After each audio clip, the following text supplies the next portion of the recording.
one of those small people. I'm 250 pecan trees and I do some vegetables out very northwest of San Antonio. I'm actually here representing the Hill Country Farmers Market Association. It's one of 4,000 farmers markets across the country, plus, which there's a bunch of us out here. I think the thing that needs to be focused on instead of all these rules and regulations, if you really want to get to safety, do training. Get out to the people, get into the farms, have people go out and train people.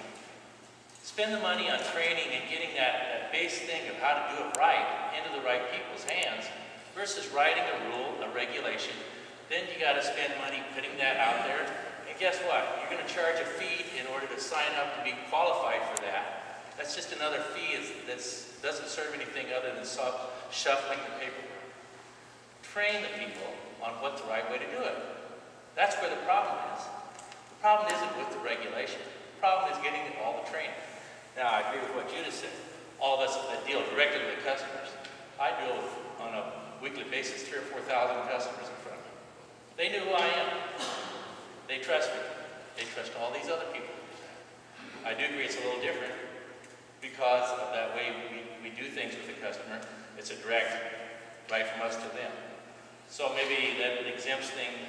There is an issue with the big guys versus the little guys. But everybody needs to be trained. So through the county extension agents, there's a lot of resources out there that you can put these programs together to train people and get them to understand the right way to do things so that there's not these mishaps. And that's really what you're trying to get away from, is to minimize those mishaps. And I think this training thing is the solution. You mentioned one other thing, that there's this framework for this program. I'd say, I don't know who's writing this framework in Washington, but that message needs to get to them. Don't worry about all the, somebody up here mentioned earlier, we already know what the right things to do are. It's already there, we already know what the right things to do are. Okay, teach people how to do the right things. I mean, that sounds pretty simple to me, but I think it makes sense.